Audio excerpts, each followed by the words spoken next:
안녕하십니까. 조갑제닷컴의 조성호 기자입니다. 오늘 아주 귀한 분을 모셨습니다. 대통령 탄핵재판에서 활약하신 우리 조원룡 변호사님께서 오늘 조갑제TV에 나와주셨는데요. 오늘 조 변호사님께서는 최근 논란이 되고 있는 SBS의 세월호 인양 지연 보도와 관련해가지고 그와 관련된 취재를 많이 하신 걸로 지금 알고 있습니다. 그래서 우리 조 변호사님께서 취재하신 내용을 바탕으로 오늘 이 자리를 꾸며보았는데요.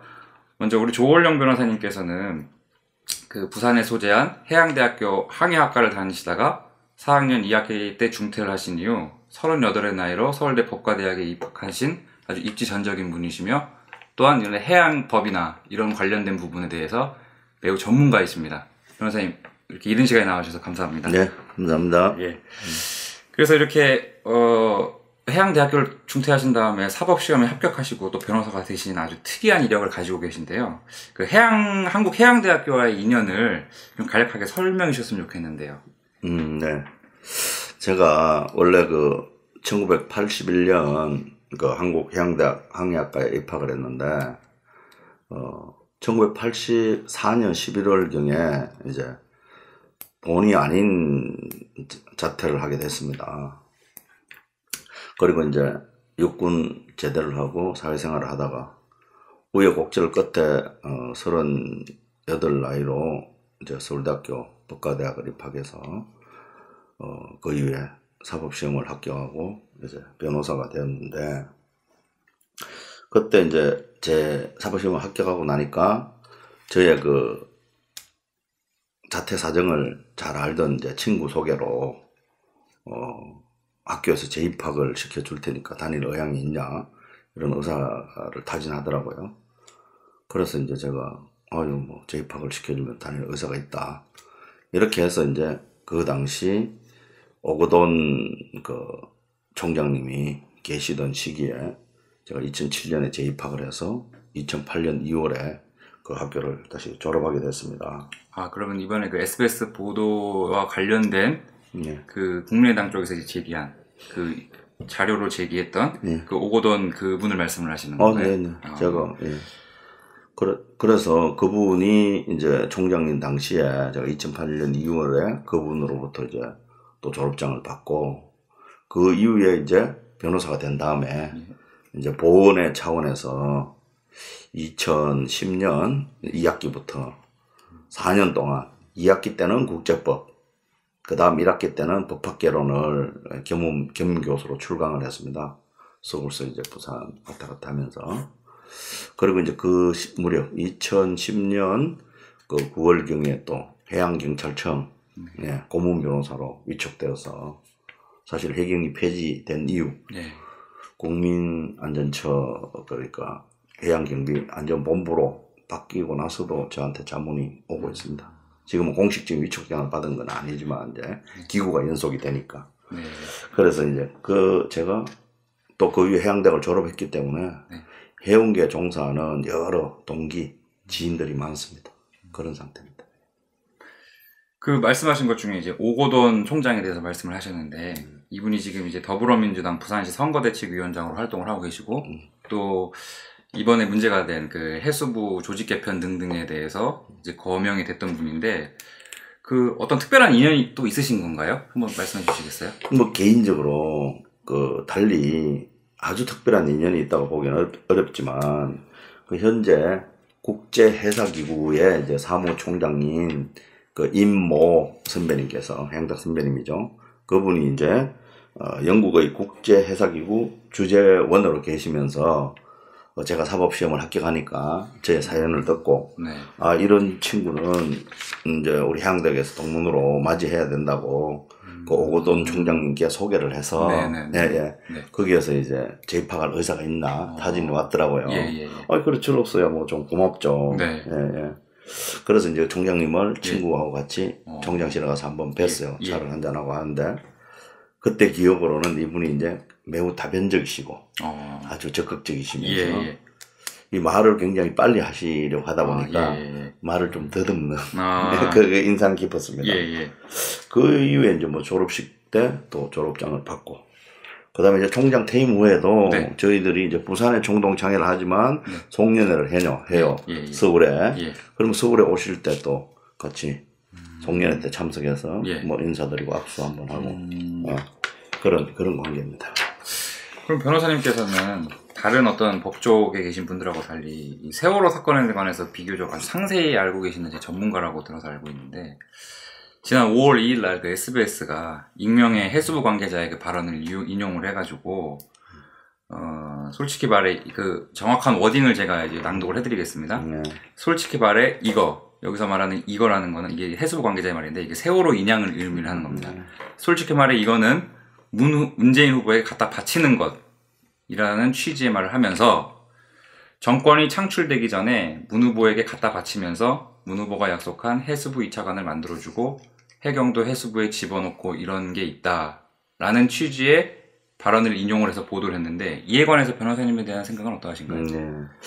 그 익명의 그 해수부 관계자라 하면 원래 이제 그 언론에서 국가기관을 취재할 때 그 직급이 국장급 이상이면 당국자 이렇게 칭하고, 네. 그보다 좀 하위 직급이나 이럴 때는 관계자라고 하는 이런 예. 취재 관행을 제가 들어서 알고 있어요. 예.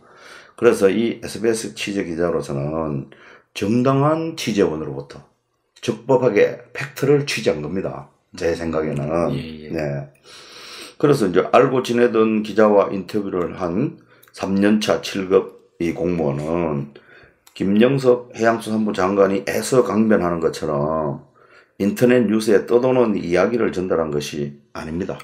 네. 제가 파악한 바에 따르면 해양수산부가 2016년 말 연구 용역을 통해 수령한 해양수산부 기구 확대에 관한 보고서의 내용에 수록되어 있는 내용입니다, 이게. 그 보고서에 실제로 존재하는 보고서 안에 들어가 있다. 그렇죠. 2016년 말이라는 것은 중요한 시점입니다. 네. 거의 박근혜 대통령이 2016년 12월 9일 국회로부터 탄핵소추 의결을 당한 거 아닙니까? 그렇죠. 그러니까 이건 사실 해수부 공무원들 사이에서는 거의 주지의 사실에 해당되는 것입니다. 그래서 언론 지원반의 담당 실무자인 이 7급 공무원이 SBS 담당 기자의 공식적 취재에 응한 것으로서 세월호 인양 과정의 언론에 대한 보도 자료를 작성하는 것이 그의 주된 임무 중에 하나입니다. 그러니까 실무자로서는 충분히 책임 있는 답변을 한 공적인 의사표시의 보조자의 지위에 있었으니까 이건 당연히 사실이죠. 그렇게 생각합니다. 제가 한 가지 질문을 드리겠는데, 이 언론 지원반의 담당 실무자라는 것도 이게 그 변호사님께서 직접 취재를 하셔서 확인을 하신 내용. 그렇죠. 당연하죠. 이분이 세월호 인양팀의 언론 담당이에요. 거기 실무 단장이 제가 알기로 상급으로 알고 있는데 이분 7급이니까 보세요. 보통 해양수산부의 공식적인 대변인 직급이 그 국장급 되는데 장관 밑에 차관, 관리관 1급, 그렇죠. 2급. 그 급수를 따져보세요. 당연히 4급 부의사관 단장 7급이 그렇죠. 당연한 언론 담당자죠. 그러면은 보시기에는 이게 사실이라고 봐도 별 무리가 없다고 판단되신다. 당연하죠. 그건 사실입니다. 근데 이제 이 논란이 지금 지속이 되니까 그 안철수 후보가 속해 있는 국민의당 쪽에서 이제 박지원 의원이 요 문제를 이제 들고 나왔어요. 그래서 그 2차관 신설 문제와 그 다음에 해경을 이제 해수부가 다시 흡수하는 방안을 내에서 이제 지적을 하면서 이게 정치적으로 이제 이용이 된 거다라는 취지의 얘기를 했는데, 이에 대한 그 변호사님의 견해, 즉 이제 그 국민의당 쪽에서는 더불어민주당 오거돈 그 부산시 선거대책위원장이 그 동영상까지 공개를 했단 말이에요. 그 이에 대한 견해, 요거 연결고리 같은 거를 조금 더 설명을 해줄 수 있을까요? 이건 뭐 당연히 국민의당에서 파악한 사실 자체는 저도 동의를 합니다. 동의를 하신다. 더불어민주당 부산시 선거대책위원장인 오거돈 전 해양수산부 장관은 지난 지방선거에서도 부산시장으로 출마하여 낙선한 바가 있고 이번 대선에서는 부산시 선거대책위원장입니다. 문재인 후보의 이제 정치적 기반인 부산이 우리나라 최대의 항구 도시이지 않습니까? 이를 관할하는 해양수산부에 대한 부처 확장 공약은 해양수산부 공무원들에 대한 공약인 동시에 문재인 후보의 정치적 기반인 부산 지역에 대한 공약으로서 일석이조의 전략적 의미를 가집니다. 그분들 입장에서는. 예. 한편 네. 해양수산부 입장에서는 해양경찰청은 눈에 가시와 같습니다. 예, 왜 그러냐면 해양경찰청에서 가지는 수사와 정보 기능의 주된 대상 중에 하나가 해양수산부 공무원들이라는 겁니다. 어민들이나 그 뭐 선박 종사자들도 대상이지만 그래서 해수부 입장에서는 직원들을 감시하는 기능을 가진 해양경찰청을 자신이 직접 관할하는 부속관청으로 이렇게 두는 것이 어느 모로 보나 매우 유리한 입장이죠. 또 그럴 필요성도 당연히 있고요. 양측에 약간 그런 미묘한 알력 관계가 그렇죠. 있다는 거는 그런 것이 있기 때문에 해수부 입장에서는 당연히 해양경찰청을 자기 직할로 두는 게 좋죠. 그래서 부산시 선거대책위원장인 그 오거돈 전 해양수산부 장관이 전략을 주도적으로 수립해가지고 전략을 주도적으로 그러니까 외부 용역도 관여한 걸로 추측이 됩니다. 그 아이디어를 주는 것 정도는 그래서 후배들인 직할 후배입니다. 해양수산부 장관과 차관을 통해서 거래를 시도한 것은 더불어민주당 입장에서는 선거 전략상 당연한 겁니다. 이거. 당연한 것이고요. 즉 오거돈과 문재인 후보의 입장으로서는 무명의 노무현 대통령이 해양수산부 장관을 거쳐서 대통령에 당선된 신하를 재현해보고자 선거 전략을 수립했을 겁니다. 노무현 대통령의 장인이 좌익이었다고 비판받자 그렇다고 부인을 버리냐고 하여서 많은 여성표를 획득했던 전례에 비추어 보면 아마 노무현 전 대통령이었다면 이 사태를 사실관계 인정하고 정면 돌파했을 겁니다. 노무현 대통령이라면 이렇게 하지 않고 정면 돌파했을 것이다. 그렇죠. 사실을 감추려고 하다 보니까 거짓말이 거짓말을 낳고 결국에는 국민들로부터 이제 의혹을 받고 불신을 받게 돼서 아마 선거에 치명적인 영향이 미칠 거라고 생각합니다. 그래서 이 보도가 나온 지 SBS 보도가 나온 지 이틀 후에 김영석 해양수산부 장관이 긴급 브리핑을 통해 가지고 이런 얘기를 했습니다. SBS 보도에 등장한 해수부 직원의 발언은 지난 4월 16일쯤 그 기자와 했던 내용이라고 밝히면서 3년차 7급 공무원인 이 직원은 목포의 세월호 인양 현장에 파견돼서 언론 지원반에서 근무를 했으며 발언 내용은 인터넷에 떠도는 얘기를 단순히 전달한 것이라고 설명을 했는데 이 설명에 대한 변호사님의 견해는 어떠하신가요? 제가 이제 2016년 말 그 해양수산부 조직 확대에 관한 용역을 해수부 직원들이면 거의 내용을 알고 있다. 회람할 정도로 이미 언급했지만 이런 엄연한 사실이 있는데도 손바닥으로 하늘을 가리려고 하면 어디 진실이 덮이겠습니까? 김영석 해양수산부 장관이 너무나 다급해서 직접 언론을 상대로 한 인터뷰에서 해양수산부 직원이 어제 오후 4시쯤 감사관실에 해당 기자와 통화한 사실이 있음을 알려와서 감사관실에서 사실관계 등을 조사해봤는데 조사 결과 그 직원은 임용된 지 3년 차인 7급 공무원이다.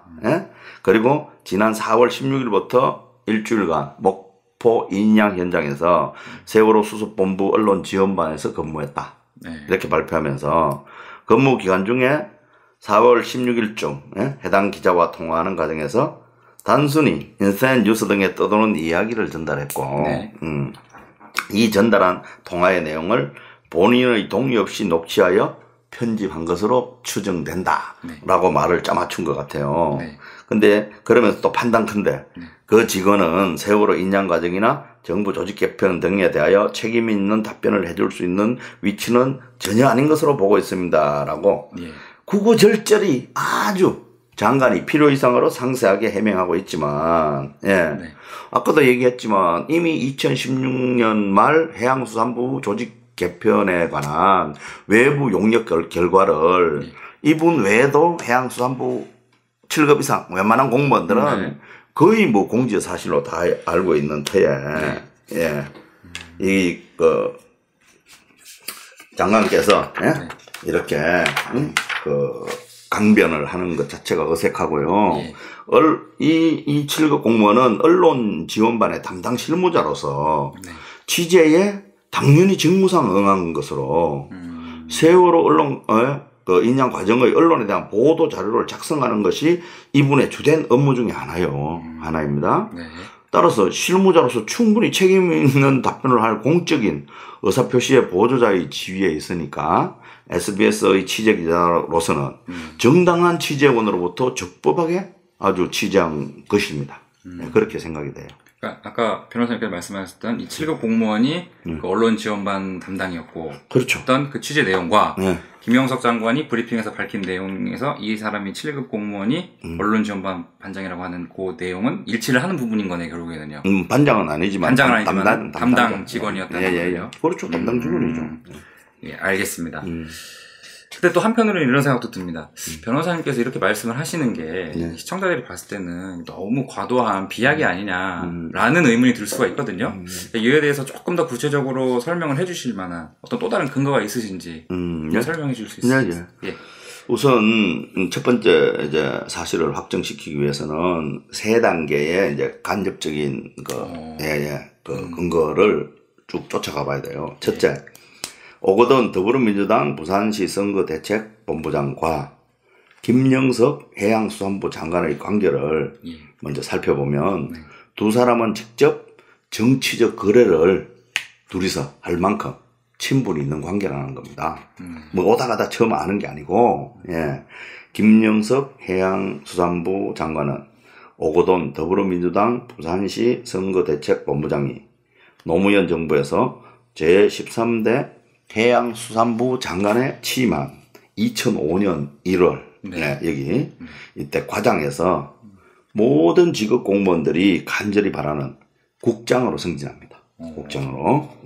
즉 오거돈이 장관으로 취임하면서 김영석이 해양수산부 감사관 보직의 국장으로 승진한 이때 인연을 바탕으로 두 사람은 매우 긴밀한 관계를 맺습니다. 특히 오거돈이 한국해양대학교 총장을 2008년부터 12년까지 하게 돼요.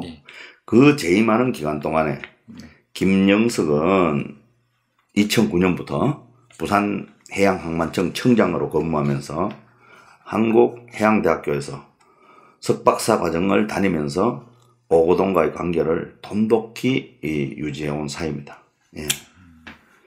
그리고 오거돈은 상당한 재력가로서 정치 지망을 하기 때문에 특히 해양수산부 관련 공무원들은 자기들의 관리 대상에 있었습니다. 그 중에 하나가 김영석입니다. 그리고 이제 이것도 변호사님께서 취재를 하신 내용 당연하죠. 그럼요. 둘째, 김영석은 약 3년간의 이제 부산 해양항만청 청장을 마친 후에 여수 세계 박람회 조직위원회 사무차장에서 공직 생활의 위기를 겪게 돼서 그 정치적 감각이 훈련이 됩니다. 왜 그러냐면 김영석은 강동석 여수 세계 박람회 조직위원회 위원장한테 밑보여서 그 마찰로 한직인 국제관장이라고 했어요. 뭐 별로 하는 일 없는 그 외국인들 상대하는 그 국제관장으로 밀려나서 쓴맛을 보면서 절치부심하게 되고, 그래서 이거 정치권에 줄이 필요하구나 이런 생각이 들어서 그 당시 박근혜 캠프에 선거를 도와서 박근혜 정부 출범 시 인수위에 가담하게 되고 대통령 비서실 경제수석 비서관 산하의 해양수산비서관이 됩니다. 이후에 이제 세월호 사건을 수습하는 과정에서 정치인인 이주영 해양수산부 장관을 보좌하는 차관으로 취임하고 정치인 유기준 해양수산부 장관의 후임으로 장관이 되어 현재까지 세월호 사건을 담당하는 해양수산부 장관으로 재직하고 있죠. 상당히 장수하면서. 물론 이제 그의 후임으로는 윤학배 차관이 현 차관이죠, 윤학배. 그 현 차관이죠. 대통령 비서실 경제수석실 산하 해양수산비서관으로 후임으로 이어서 오고, 또 차관까지 자기 장관 될 때 또 차관까지 그대로 예, 따라왔습니다. 그리고 이제 셋째, 이 위에서 첫 번째, 두 번째 살펴본 관계에서 박근혜 대통령이 탄핵되자 그 전부터 기획된 탄핵 일정에 따라 물밑 접촉을 해오던 문재인 측과 김영석 해양수산부 장관은 이심전심으로 자연스럽게 선거기간 개시 직전에 세월을 호를 인양하고 부채 확대를 공약으로 천명하면서 누이 좋고 매부도 좋은 밀월 관계를 즐기게 되었던 것인데 그 연결고리가 바로 예? 네. 2016년 말에 예, 해양수산부 조직 확대에 관한 외부 용역 보고서라고 생각이 됩니다. 요거는 이제 보시기에 이제 보고서가 나온 시점과 네. 이 사람들이 지금 친분 관계를 이렇게 봤을 때 친분 관계로 유추를 하시는 거죠, 어떻게 보면. 그렇죠. 일종 예. 이제 유추에 가까운 거죠. 유추에 가까운 거죠. 예, 유추에 가깝습니다. 말씀하신 대로 간접적인 근거라고 예, 했으니까요. 예. 그리고 한편 이 김영석이란 사람이 세월호 사고가 일어날 당시에 예. 대통령 비서실 경제수석 비서관실 산하 해양수산 비서관을 했기 때문에 예. 이 김영석 장관이 예. 박근혜 대통령이 오판하여 예. 해경 해체, 즉 구조 실패로 인한 책임을 물어 해경 해체라는 악수를 두도록 정책 보좌를 한 장본인으로서 네. 다른 각도에서 보면 박 전 대통령의 탄핵의 1등 공신이 되는 셈이니까 이상하지 않습니까? 지금 그러니까 굉장히 김영석 씨가 그렇게 그 박근혜 정부에서 고위직에 있을 때 아무튼 세월호 사건이 터졌을 때 이 사람이 그 대통령 경제수석 비서관실 산하에 해양수산 비서관이 그렇죠. 있었고 예. 그런 해경 해체를 건의한 거예요, 보고서로. 예. 보고서로 건의를 했다. 그럼요, 당연하죠. 비서관들이 결국 최종 대통령의 참모이기 때문에 예. 경제수석 비서관을 통해서 예. 결국 대통령한테 보고서가 내려가서 이건 구조 실패다. 네. 고로 예, 해경 해체라는 악수, 완전 악수죠. 제 악수 말도 안 되는 이런 악수를 두게. 그러니까 그 건의라는 사람이 거죠. 김영석 비서관일 거라고 추정이 된다는 말씀. 추정인데. 근데 당연한 유력하다. 유력이죠. 이거는 추정 정도가 아니고 그건 저는 당연하다고 보고 이거에 대해서 의문을 잡는다면 김영석 장관하고 같이 그건 팩트 확인하면 됩니다. 유력한 제가 신뢰하는 사람들로부터도 들었어요. 제가. 알겠습니다. 그 변호사님께서 세월호 인양업체 선정 과정에서 아덴트라는 세계적으로 1위의 기술력을 가진 그런 군안업체의 대리인으로 활동한 적이 있으시다고 하시는데 이때는 무슨 활동을 하셨나요? 네. 이제 저는 그 네덜란드에 있는 시비처라는 그 당시 세계 1위의 이제 군안업체 이것과 미국의 타이탄이라는 그 당시 세계 3위의 군안업체가 우리 세월호 인양에 관한 국제 입찰에 참여하기 위해서 이 두 회사가 합병을 했어요. 예, 그 합병해서 태어난 회사가 아덴트라는 군안업체인데 이쪽은 압도적으로 이제 우월한 기술력과 실적을 가진 그 군안업체의 입찰 관련 법률 자문을 제가 했습니다. 예. 이제 그 당시 해양수산부는 실리 그 최고 한도액 1,000억을 예산 책정을 해서 그 한도로 국제 입찰을 진행하면서 이제 처음에 발표했을 때는 어떻게 했냐? 채점 기준이 기술력 80%, 비용 20%의 이제 채점 기준으로 발표를 했어요. 그러다가 이제 세월호 유족들이 빨리 조속히 인양하라라고 이제 데모를 하고 이러니까 이쪽에서는 그걸 번복해서 기술력을 10%더 올려요. 기술력 90%, 비용 10%. 예, 이렇게 이제 기준을 변경했습니다. 근데 참 기가 막힌 것은 실제로 조달청에서 해수부에서 그 기준을 먼저 실무적으로 충족을 시킨 다음에 모든 정부 입찰, 일정 금액 이상의 정부 입찰은 조달청에서 조달 방식으로 합니다. 국제 입찰 역시 마찬가지로. 그래서 이제 조달청에서 프레젠테이션이라는 것을 하고 PT. 예. 야, 우리는 어떤 방식으로 이렇게 인양을 하겠다. 인양 방식까지 설명을 다 해야 돼요. 심사위원들 앞에. 그러니까 공개 입찰을 하는데 여러 업체가 나오는데 다 PT를 하는 건가요? 아니면 그렇죠. 다 PT를 합니다. PT 그 비디오하고 양식이 다 정해져 있어요. 내용은 컨텐츠는 자기들이 고유하게 채우지만 형식은 이렇게 갖춰서 해라. 네. 몇 시간 몇 분 내에 뭐 이런 식으로. 네. 그래서 이제 제가 자문하던 업체는 사실은 PT 준비하느라고 10억 가까운 돈을 썼어요. 고급 전문 인력들이 와서. 네. 이제 그렇게 해서 프레젠테이션을 했는데 인양 업체를 선정할 때 실제 인양 업체할 때 기술력 점수 차이 거의 없어요. 거의 안 주고 실제로 가격 차이를 기준으로만 했어요. 예. 예컨대 이제 90점 만점이라도 그 기술력 차이가 형태가 차이 남에도 불구하고 채점 기준 자의적이잖아요. 그러니까 0.3점 차이 났어요. 1등하고 뭐 3등 이런. 거의 똑같아요. 근데 점수는 10%밖에 안 되지만, 예. 10점을 단위 구간을 1억을 0.1점으로 나눠봐봐요. 10억, 1점. 100억이면 10점이 만점이잖아요. 엄청난 차이를 내버리니까 결국 가격에 의해서 조사모사를 한 거죠. 결국, 예. 가격으로 이제 선정한 셈이 돼요. 그래서 결국 이제, 중국 교통운수부 산하업체인 그 두 군안업체 두 개가요. 우선 협상 대상자 1등이 겁니다. 두 번째 차순위 협상 대상자가 돼가지고 결국은 851억인가 그 정도 쓴 상하이 셀비지 컨소시엄이라는 이제 그 인양업체로 선정이 됐던 거예요. 네.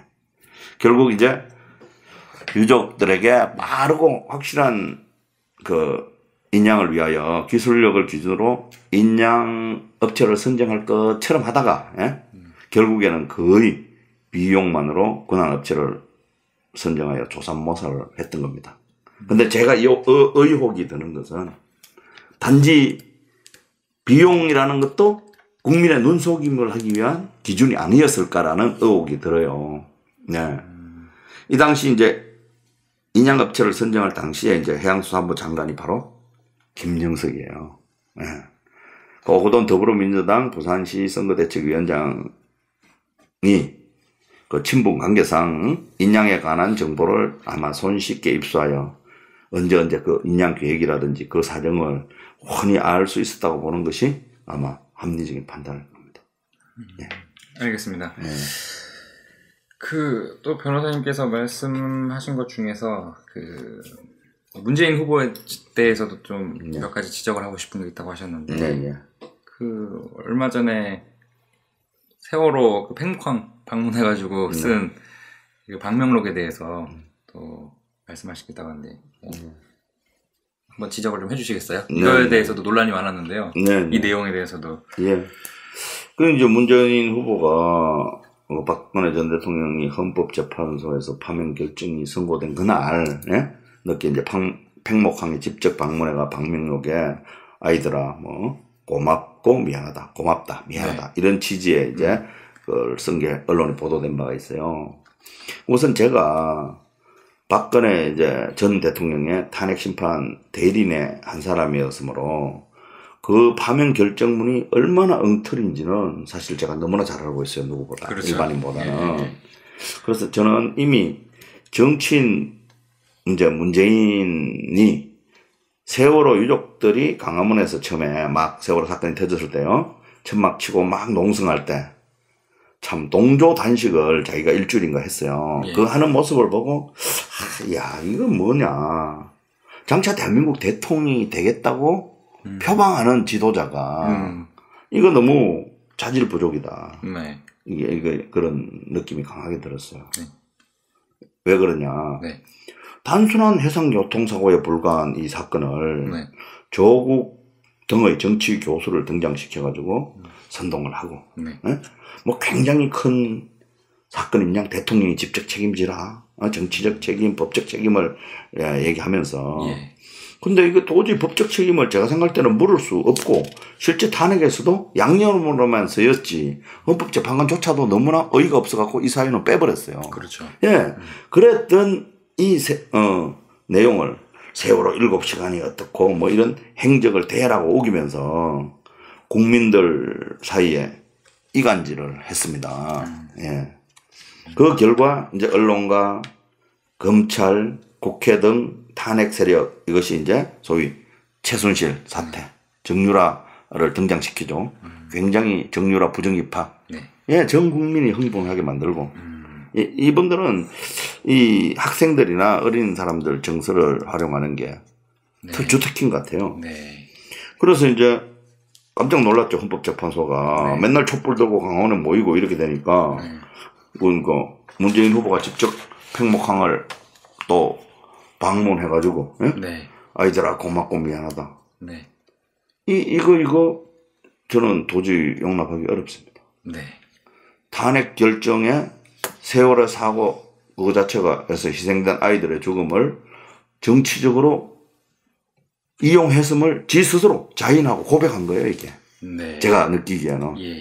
왜 하필 박근혜 대통령이 탄핵 심판 결정 나는 날 평목항에 가서 그 방명록에 그걸 정리하고요. 그렇죠.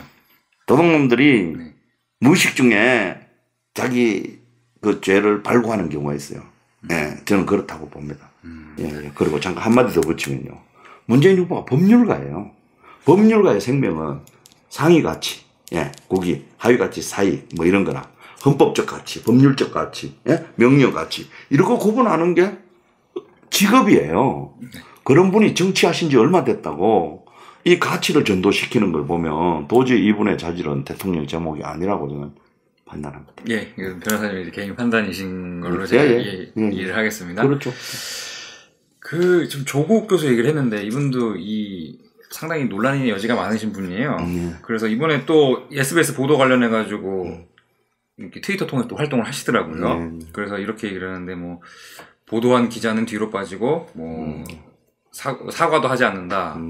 또 뭐 사과문은 보도본부장 명의로 8시 메인 뉴스에 발표돼야 한다는 식으로 뭐 가이드라인을 좀 제시하는 것처럼 느껴지는데 이분에 대한 견해, 또 이 사람의 행동에 대한 변호사님의 견해는 어떠하신가요? 아, 예.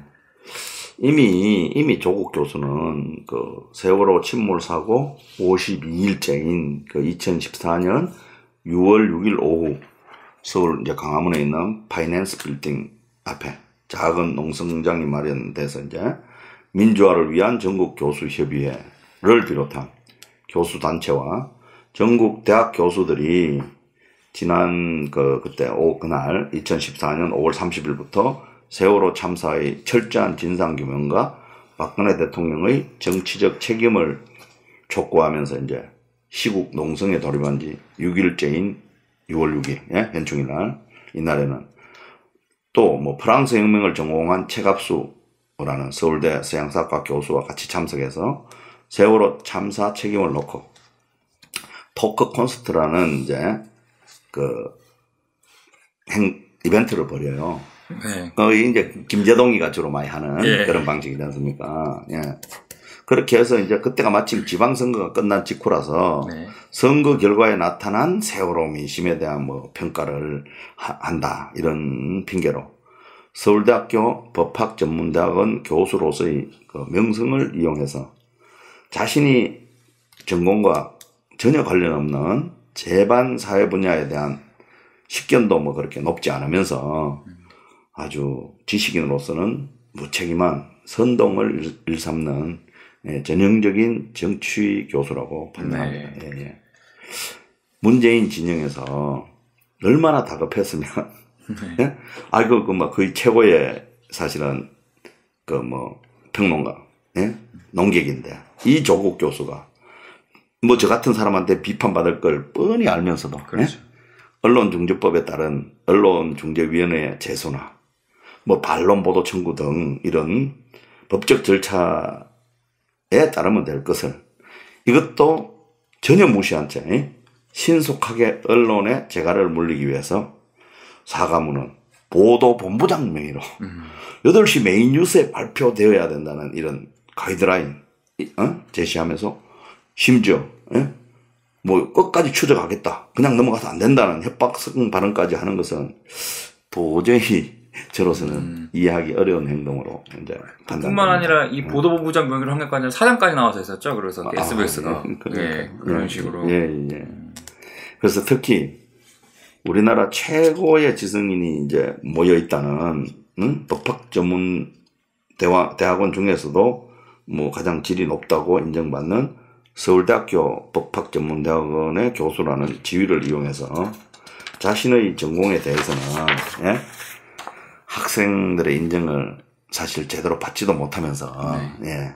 제반 사회 문제에 오지랖 넓게 지나치게 개입하는 것은 원칙에 충실해야 할 법조인을 양성해야 될 예, 법학전문대학원 교수로서의 자격은 물론 그 법학자로서의 기본적인 자질마저 의심받을 우려가 크다고 판단됩니다. 예. 탄핵 재판 하시면서 네. 언론한테 많이 시달리셨잖아요. 그래, 그렇죠. 그리고 이번에 그 SBS 보도 관련해서도 지금 더불어민주당 쪽에서는 뭐 보도가 나오자마자 막 항의하는 뜻에서 선대위 관계자들도 막 보내고 하셨는데 한국 언론에 대해서도 하실 말씀이 좀 많을 것 같아요. 기성 언론에 대해서. 그럼요. 간단하게 뭐 한번 네. 해주실 이 자리를 빌어가지고. 예. 언론에 대해서 우선 네. 한마디 하겠습니다. 제가 알기로는 이제 우리 선진국가나 뭐 정말 제대로 된 언론인의 자세나 언론의 보도 태도, 특히 이제 뭐 TV 같은 TV 여기 이제 지금 TV니까 TV로 우선 비유하면 그 인터뷰를 하면 예? 뭐 반론을 제기할 기회도 주고 인터뷰어는 앵커는 중립적으로 중개자가 돼야 된다고 생각하거든요. 그 찬반 양론에 대해서 지면 화면 배분도 약 3분의 1씩 균형되게 해야 되고 예? 최대한 그냥 양쪽 의견을 전달하고 진행하는 수준에 개입을 해야지 어느 한쪽에 편을 드는 즉 축구에 예, 축구 경기나 야구 경기에 심판이 어느 한 선수를 편드는 편파 판정을 해서는 언론의 자유를 누리기가 어렵지 않겠는가 그런 생각이 들고요. 지금 이번에 박근혜 대통령 탄핵 사태나 이번 대선 과정에 있어서도 기성 제도권 언론들은 너무나 편파적이에요. 그래서 그 언론에 이제 힘을 받아서 뭐 공권력들이 즉 검찰이나 헌법재판소, 국회 이 모두가 언론의 눈치를 보면 나라가 포퓰리즘에 빠지고 왜곡된 방향으로 흘러가서 결국 나라가 망할 거 아닌가. 그래서 언론인 여러분들이 정말 좀 나라를 지킨다는 의미로 중립적인 위치로 돌아와서 제발 언론 제대로의 기능을 좀 해주셨으면 하는 바람이 큽니다. 네. 매우 큽니다. 감사합니다. 이제 인터뷰를 마무리할 시간이 됐는데 저희 조갑제 TV가 이제 시청자들도 많이 좀 구독자 수도 많고 조회수가 600만을 돌파했는데 마지막으로 하시고 싶으신 말씀 있으면 좀 부탁드릴게요. 예. 지금 제가 뭐 이렇게 세월호 지연보도 언론 부분에 대해서 출연을 했지만 이제 사실 투표일이 3일 남았습니다. 이처럼 젊은 학생들의 죽음을 이용하여 불법적으로 정변을 일으켜서 박근혜 전 대통령을 탄핵시킨 세력들이 이번 보궐선거에서 집권할 수 있도록 내버려 둔다면 이것은 후손과 역사에 대한 씻을 수 없는 죄를 짓는 것이라고 생각합니다. 예. 문재인 측은 지금 보수 성향의 유권자가 투표권을 포기하도록 대선은 끝났다. 문재인이 당선됐다. 확실하다. 뭐 이런 엉터리 전략을 마구 SNS에 펼치고 있습니다. 그런데 그럴수록 자유민주주의를 수호할 사명이 있는 우리 유권자들은 경비원의 아들, 까막눈의 아들도 대통령이 될 수 있는 그런 서민 대통령을 뽑아서 우리가 시장 경제를 해나가는 자유민주 법치에 의한 대한민국을 지켜나갈 수 있도록 여러분들의 귀중한 한 표를 소중하게 절대 기권하지 마시고 행사해 주시기를 간곡히 부탁드립니다. 감사합니다. 네, 감사합니다. 네. 오늘 좋은 말씀 들려주신 조현룡 변호사님 고생 많으셨고 또 한번 뵙겠습니다. 네, 감사합니다. 네. 예.